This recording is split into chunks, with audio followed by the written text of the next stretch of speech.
step into your attic in the middle of July and it feels like you just climbed inside a roasting oven. The air is so thick you can hardly pull a breath. Now, imagine that exact same attic, under the exact same blazing sun, dropping 30 degrees. I am not talking about installing an exhaust fan. I am not talking about a massive air conditioning unit. I am talking about a simple, dirt-cheap sheet of metallic foil that runs you around $30, tacked up where the sun cannot bully your house anymore. I want to share something with you that your local utility company hopes you never figure out. The vast majority of the heat cooking your living room all summer is not sneaking in the way you assume. And the method the old Amish builders have used to defeat that heat for decades has absolutely nothing to do with the thick pink rolls they push at the home improvement store. My people have been using this method since long before your grandparents were born. We held on to this knowledge simply because we never became dependent on the systems that make a fortune off your discomfort. Out in the modern world, this simple truth was quietly buried under aggressive marketing, fiberglass rolls, and sky-high electric bills. Stick with me here, because later on, I am going to reveal a specific technique from the old Pennsylvania barn raisers that makes this simple foil work twice as efficiently. It is a detail I have never heard a single modern contractor bring up. And if you are sitting there thinking this only applies to brand new, custom-built homes, let me stop you right there. This method is tailor-made for the house you are sitting in right now, the one with the attic you dread opening in the summer. You can knock this out this coming weekend. I will never forget the exact moment this all clicked for me. I was about 9 years old, standing in my uncle's massive hay barn near Smicksburg during a brutal, rainless August. He had sent me up to the loft to grab some rope, and I noticed something incredibly odd. Down on the ground floor with the livestock, it was miserably hot. But up near the peak, right under that baking metal roof where it should have been suffocating, there was this pocket of crisp, cool shade. It felt like an underground root cellar had somehow been suspended in the rafters. I looked up and saw he had covered the bottom of his roof deck with some kind of dim, silver sheeting. I asked him what it was for. He gave a little chuckle and told me that was how they told the sun to back off. I need you to truly grasp the problem first, because we have all lived with this discomfort for so long that we just accept it. We assume a boiling attic is just a normal part of summer. It absolutely is not. It is a drain on your wallet. It is a hidden penalty you pay every single month, without ever seeing it listed on your statement. Here is the reality of what is taking place right above your ceiling. The summer sun pounds relentlessly on your roof. Asphalt shingles, metal, dark color, light color, it barely matters. The roof absorbs that intense solar energy until the shingles reach 160, sometimes even 170 degrees on a brutal afternoon. All that extreme heat pushes right down into the wooden roof deck. Suddenly, your entire roof turns into a massive glowing radiator aiming its heat directly down at your living space. You need to hear these numbers, because it is outrageous. On a standard hot day, the trapped air inside a typical attic easily climbs to between 130 and 150 degrees. That is literally hot enough to slow cook meat, and you have that massive heat source resting just inches above the rooms where your family is trying to sleep. Think about the strain that puts on your home. Your central air system is not really battling the weather outside. It is locked in a war with your own attic. It is fighting 140 degrees radiating through the drywall of your ceiling, and it keeps fighting long after sunset because all that wood holds onto the heat and releases it for hours. Your cooling system just runs endlessly. The compressor roars to life at 2 in the morning when the air outside is perfectly cool, and every single time that fan spins, a corporation you will never interact with collects a little more of your hard-earned money, all because no one bothered to explain how your roof actually works. A typical household in a warm climate drops anywhere from $400 to $600 annually just to keep cool. A massive portion of that cash is thrown away battling heat that should never have been allowed inside your home. You are spending a fortune to pump out heat that a $30 sheet of foil could have blocked at the perimeter. And this is the part that genuinely frustrated me when I got older and saw how the rest of the world does things. People throw thousands of dollars at the entirely wrong solution. They buy mountains of thick insulation. They pack their attic floors with deep pink fluff until it resembles a winter blizzard. Yet, they still swelter. They still run the AC all night, and they cannot understand why. It happens because no one ever sat them down and explained the fundamental secret of how heat actually travels. So, I am going to explain it to you the exact same way my grandfather explained it to me. The way I wish someone had explained it to you 2 decades ago before you paid all those massive utility bills.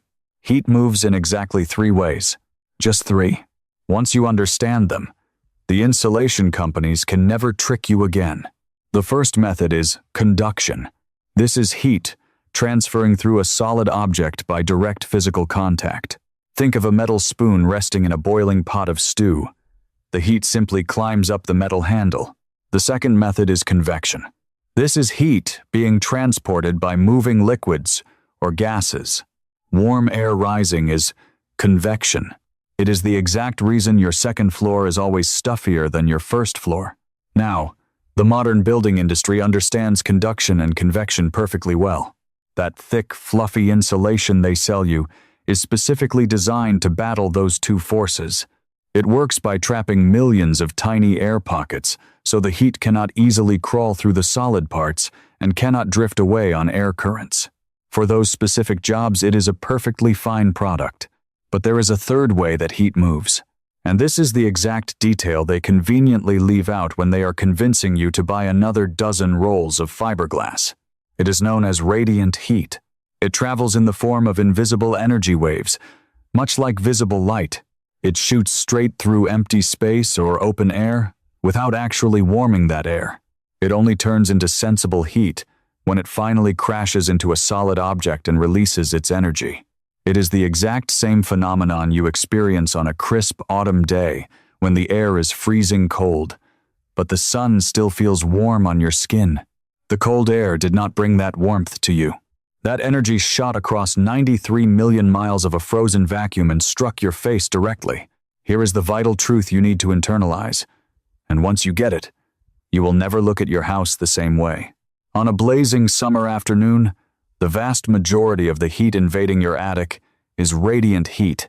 Your baking wooden roof deck is literally glowing with invisible energy waves, firing them straight down at your ceiling. And here is the kicker. Fluffy insulation is practically useless against radiant heat. Almost completely useless. You could stack that pink fluff 3 feet high. Those invisible heat waves will just shoot right through the empty air gap above it and smash directly into the top layer of the fiberglass. The insulation acts like a giant sponge. It absorbs all that radiant energy, heats up, and then spends the entire night slowly dripping that heat down into your bedrooms. You have been sold the wrong tool for the job. You have been trying to block a flashlight beam with a kitchen sponge.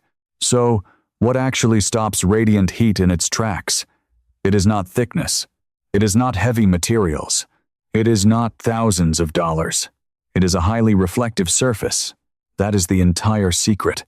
A bright, shiny barrier that takes those incoming energy waves and bounces them right back in the direction they came from, completely refusing to absorb them. This is exactly where the metallic foil enters the picture, and it is where the Amish builders had things figured out a full century before the scientific journals finally caught on. A slender sheet of aluminum foil, the specific type manufactured for this purpose, will bounce back roughly 95 to 97% of the radiant energy that strikes it. Let me repeat that number so it really sinks in. 95%. It simply catches that heat, turns it right around, and fires it back toward the sky. The heat is denied the opportunity to ever bake your attic in the first place. The experts have a complex term for this phenomenon. They refer to it as emissivity. A flat, dark material possesses high emissivity, meaning it eagerly soaks in and blasts out heat. A shiny metallic barrier possesses incredibly low emissivity, hovering down around 3 or 4%. It releases almost zero heat. It is the absolute most unyielding, stingy barrier you could ever install up there. It completely refuses to hand the heat downward. And the absolute best part? It costs next to nothing. It is not a complicated appliance. It has zero moving components. It cannot break down. It does not degrade over time. There are no expensive compressors to replace, no maintenance filters to swap, and absolutely no monthly operating costs. You tack it to the rafters one time, and it denies the summer sun for as long as you own the home. Years later, when I read an article explaining how the aerospace engineers utilized this exact same physics, wrapping their spaceships in highly reflective foil to prevent them from boiling in direct solar radiation, I could not help but laugh out loud. My uncle had already solved that problem in a Pennsylvania barn during a drought, using nothing more than a roll of metallic wrap and a box of roofing nails. We did not use fancy words like emissivity. We just called it telling the heat to stay outside. It is the exact same principle, but this brings us to a fascinating point, and it forces me to raise a much larger question. If this solution is so ridiculously simple and costs so little, you have to wonder, why isn't this installed in every single home across the country? Keep that question in the back of your mind. The answer is deeply frustrating, and we will absolutely address it. But first, I want you to grasp precisely how to execute this project. That way, by the time you realize who made a fortune off your ignorance, you will already know exactly how to defeat them. Let us break down what this product actually is, so no one can scam you when you head to the supplier. The industry term is a radiant barrier. You might also see it labeled as reflective foil insulation. Generally, it consists of a sheet of aluminum, sometimes double-sided, that is glued to a tough core so it will not rip while you work. Some variations come covered in tiny perforations, and those microscopic holes are incredibly important. We will get to the reason for that shortly. A solid roll of this material costs drastically less than you might assume. You can outfit a compact attic space for maybe $30 or $40. A standard-sized home might run you anywhere from $150 to $300 total for the supplies. Put that price tag next to the $5,000 a professional wants to charge for high-tech spray foam, and it becomes crystal clear why specific industries hope you never learn about this option. Now pay close attention, because this is the absolute most critical rule of the entire installation. This one detail is the difference between an incredible success and throwing your cash in the trash. The foil absolutely must face a pocket of open air.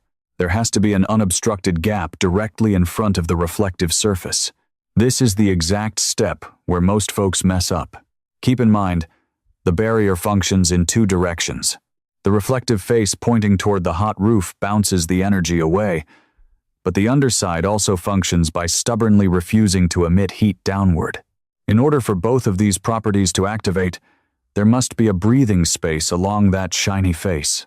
If you sandwich the material tightly against a solid surface with zero airspace, the heat simply transfers straight through via direct contact, completely destroying the protective effect.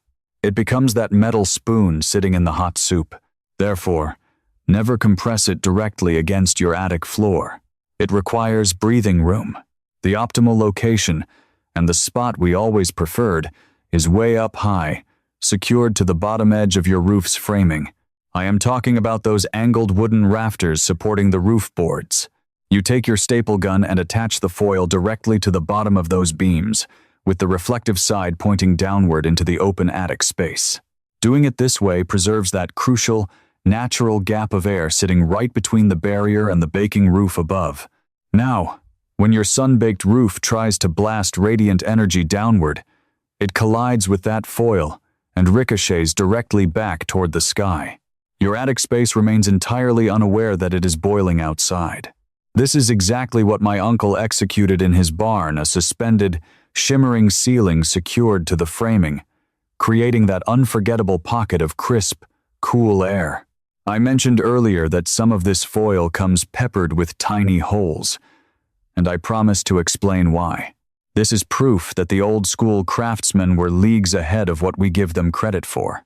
If you put up a completely solid, unpunctured sheet of metal up there, you run the risk of trapping moisture. Every single day, humid air travels up from your living areas from boiling pasta, taking hot showers, even just exhaling.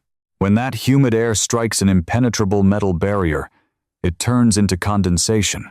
Give it enough years, and those constant water droplets will decay your roof framing.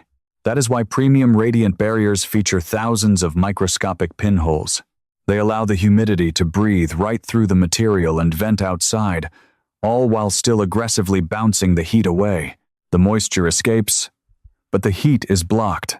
It seems like a minor detail, but it is the exact difference between preserving your home and rotting it from the inside out. You might be sitting there thinking this is wonderful for a guy putting up a fresh barn, where the framing is completely exposed and simple to access. But what about your situation? What about the home you already occupy, where the attic is just a mess of dusty planks, fiberglass fluff, and a solitary light bulb? I completely understand that hesitation. And frankly, this is exactly the moment the big energy corporations are hoping you just throw your hands up and surrender. If they can convince you this trick is strictly for new builds, you remain a paying customer for life. So let me address you directly. The homeowner who feels like it is too late to fix their aging house. You haven't missed your window. In reality, tackling this on a house you already live in is simpler than nearly any other upgrade you could attempt. You won't be ripping into drywall, you aren't dismantling anything, and you certainly don't need to hire a crew. You are just climbing into your existing space equipped with a roll of foil tucked under your arm and a basic staple gun. Here is your exact game plan for this weekend, requiring 0 city permits and no one's approval. Head up the attic stairs early on a crisp morning. Avoid the blistering afternoon so you don't overheat. Bring a bright work light and maybe a basic box fan to keep a breeze going. Glancing up at the ceiling, you will spot the angled rafters and the exposed wooden roof deck stretching between them. Your task is to simply staple the foil sheeting across the bottom edges of those angled beams, rolling it horizontally across the slant, making sure the reflective face points downward. Maintain that essential breathing room between the material and the actual roof boards. It does not need to be a flawless work of art. You do not need to meticulously seal every tiny corner. Just blocking the primary slopes will create a massive shift in comfort. Grab a standard heavy-duty stapler, overlap your edges by a couple of inches, and slice the foil with heavy scissors or a box cutter. That is the entire process from start to finish. Now, if balancing on wooden joists sounds a bit too precarious, there is a simpler alternative. You can simply roll the barrier out flat, resting it right on top of the fiberglass insulation you already have on the floor. Remember my rule about the air gap? Resting it on top of the fluff still preserves a massive air gap because the shiny side is pointing straight up into the vast, open attic space. Truthfully, it is slightly less effective than the overhead method, simply because dust will inevitably settle on it. As dust accumulates, the foil loses a bit of its mirror-like efficiency. However, even a dusty sheet spread on the floor will aggressively reject a huge percentage of that incoming energy for a very long time. For anyone who isn't comfortable doing gymnastics in the rafters, rolling it over the floor is a highly practical, totally valid approach. A modest-sized home can be knocked out in a few hours. A sprawling ranch might take the whole weekend. The total investment is cheaper than a single outrageous August electric bill, and the payoff is undeniable the very next time the sun blazes. Folks who tackle this regularly see their attic temperatures plummet by 20, 25, sometimes 30 degrees during peak daylight. Not because they pumped cold air up there, but because they simply refused to let the heat inside to begin with. The moment that space ceases to operate like a kiln, your second-floor bedrooms immediately stop suffocating you at midnight. Your cooling system finally gets to rest in the early morning hours. The dial on your power meter stops spinning so wildly. And all that cash, season after season, remains in your bank account instead of flowing into theirs. If you are looking to see every single one of these methods broken down systematically, complete with precise diagrams, exact material lists, and the comprehensive year-round strategy exactly as we construct it, I have assembled all of this knowledge into a comprehensive guide. It walks you through this reflective barrier, the venting techniques, our winter masonry walls, and about a dozen other strategies we rely on out here that the modern utilities pray you never discover. You can grab it down in the description below. It is the type of manual you invest in a single time and apply for as long as you own a property. Readers constantly message me saying it covers its own cost during the very first heat wave. I don't doubt it for a second, because I have seen it work on countless roofs over the last 3 decades. Let us circle back to that big question I asked you to hold on to earlier. If this trick is so affordable, so straightforward, and so incredibly old, why are you just now hearing about it? The truth is going to make your blood boil. For decades, the home construction industry pushed exactly one solution for keeping a house comfortable: sheer thickness. They wanted you to buy massive quantities of insulation. They trained the public to obsess over a single testing metric, that number stamped on the side of the fiberglass packaging. They convinced an entire country that thicker always meant superior, that a bigger rating was the only path forward. But here is the catch. The way they conducted those tests only measured conduction and convection. The specific types of heat transfer their fluffy product could actually slow down. Radiant heat, the exact energy doing 90% of the summer damage in your attic, barely even registered on their testing equipment. Consequently, a brilliant barrier that completely halts radiant energy, like our metallic sheeting, scored horribly on their specific scales. It looked useless on paper, and they had already spent millions convincing you that low scores were terrible. Do you see the manipulation? They didn't need to make the foil illegal. They didn't need to lock the secret away in a vault.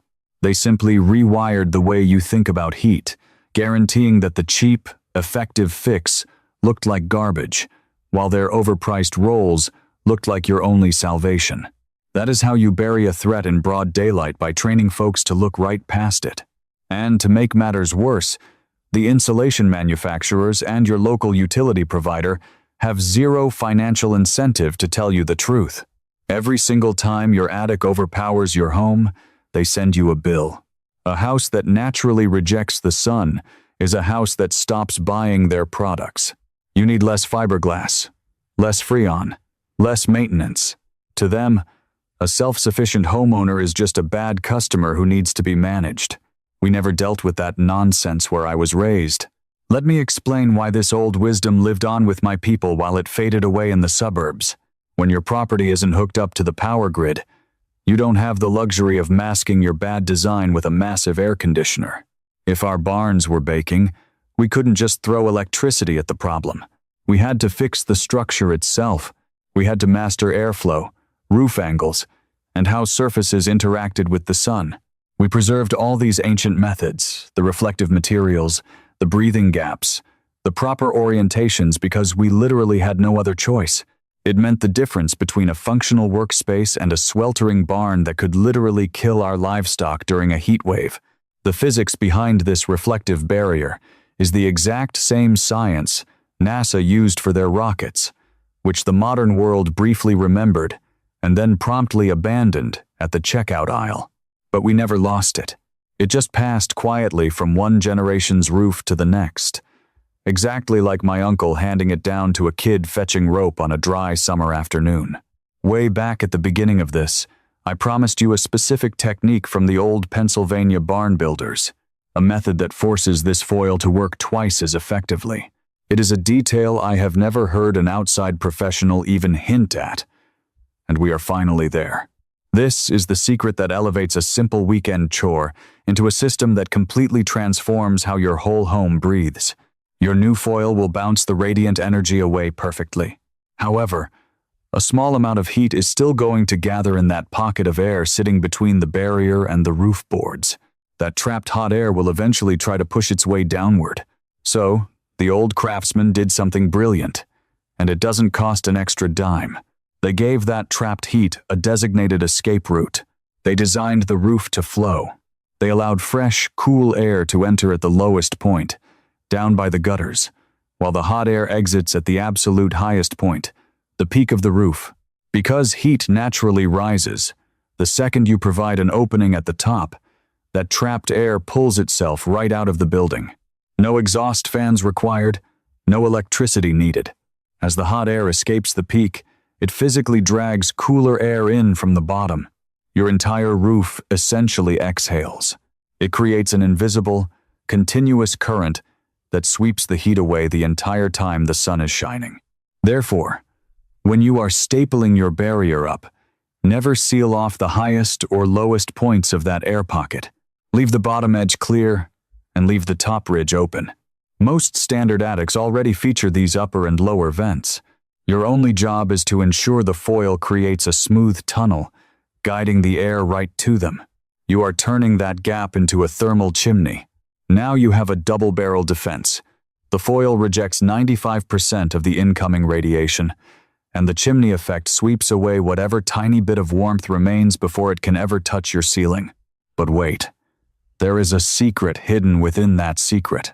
This is the gem my grandfather taught me, and something the modern industry completely misrepresents. It is all about which direction the shiny face needs to point, and it is entirely backward from what most folks assume. Most people reason, well, during summer I want the shiny side pointing up to bounce the sun away, but during winter I need to point it down to keep my furnace heat inside. They confuse themselves into believing they need to flip the material every spring and fall, which is obviously impossible, so they just abandon the project entirely. Here is the absolute truth. You never flip a thing. You staple the material to the framing with the shiny face pointing directly downward into your attic space, and it performs both tasks perfectly, all year long, until the end of time. During the blazing summer, that downward-facing mirror stubbornly refuses to emit the roof's heat into your living area. During the freezing winter, that exact same downward-facing mirror flat-out refuses to absorb your home's rising warmth and let it escape through the shingles. It uses one single surface, facing one single direction, to conquer both seasons. That low emissivity rating doesn't care which way the heat is traveling. It acts like a brick wall for radiant energy in both directions. That is the massive detail they hide from you. They want you to think it takes an engineering degree to get it right. You won't mess it up. Shiny side pointing down, breathing gap above it, vents clear at the top and bottom. A kid in a hay barn figured it out. And so can you. Oh, and there is one final detail. The simplest one. And honestly, it might be my favorite. When my uncle tacked up his barrier, he didn't stretch it tight like a snare drum. He deliberately let it droop just a tiny bit between each wooden beam. I asked him why he was doing such a sloppy job. He just gently tapped the side of my head and explained that it wasn't sloppy in the slightest. That slight droop, he told me, creates a deeper pocket of air behind the foil. It gives the rising heat a wider, smoother highway to roll up and out of the peak. A relaxed sheet breathes significantly better than a rigid one. You will never find that kind of wisdom printed on the side of a box at the hardware store. It only comes from hands that have executed the job 100 times over. So, visualize this. Picture your home next July. The sun is pounding down just as violently as ever. Your roof shingles are baking at 160 degrees, just like always. But right beneath that wood, a quiet, metallic shield droops gently between the framing, its shiny face pointing downward, aggressively bouncing 95% of that brutal energy straight back to the sky. Right above it, an invisible, steady river of air sweeps up and out the peak, and directly beneath it, your attic feels like a damp basement lifted into the sky 30 degrees cooler for $30 permanently. Your sleeping quarters remain comfortable. Your AC unit sleeps. Your power dial barely budges, and the cash that used to evaporate every summer just stays safely in your wallet. That is exactly what they stole from you. Not by passing a law, but by tricking you into staring at the wrong metrics while ignoring the simplest solution. They drained your wallet one brutal summer at a time, betting that you would never climb up there, and realized the most effective upgrade in your house costs less than a takeout dinner. Well, you just took your power back. A basic roll of foil, a stapler, and a few hours of your time. That was the only thing standing between you and 3 decades of getting ripped off. Now, it stands between you and 3 decades of total comfort. If you have ever felt that slow, burning frustration at being treated like a dependent customer, at being hustled into the expensive fix when the cheap one was hiding in plain sight, then you belong here. You are the type of individual who wants to actually understand a mechanism rather than just blindly purchase it. That is the exact mindset our traditional way of living requires. So, here is my challenge to you. Leave me one piece of information in the comments below. Climb into your attic just once this week, during a sunny afternoon, and press your bare hand against the bottom of your roof deck. Feel the raw heat of that wood. Come back and tell me the temperature you experienced, or let me know if your space has those clear vents at the bottom and the peak. I read through these, and I will tell you directly if your home is primed to breathe. If this video shifted your perspective even slightly, hit subscribe and join the rest of us who are quietly reclaiming this forgotten wisdom, one homestead at a time. We are completely done asking for permission. In my next lesson, I'm going to reveal the traditional method we use to heat an entire home through a brutal Pennsylvania winter using a single solid masonry wall that radiates warmth for 2 full days after the fire dies. A lot of you have a freezing cold wall in your house right now that could be performing this exact function, and you don't even realize it.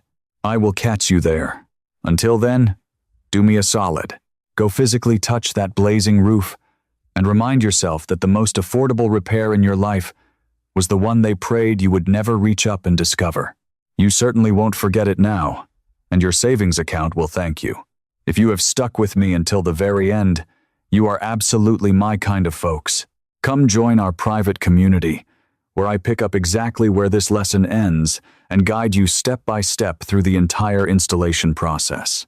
You can ask me your specific questions, and a real human being will answer you, not some automated system. You belong with our community. Just head to the link in the description to join up, and you can cancel whenever you want with 0 risk. Now, if dropping your attic temperature blew your mind, just wait until I demonstrate the tiny $4 Amish invention that can permanently erase your cooling bill. I will break down exactly how it operates right here, starting right now.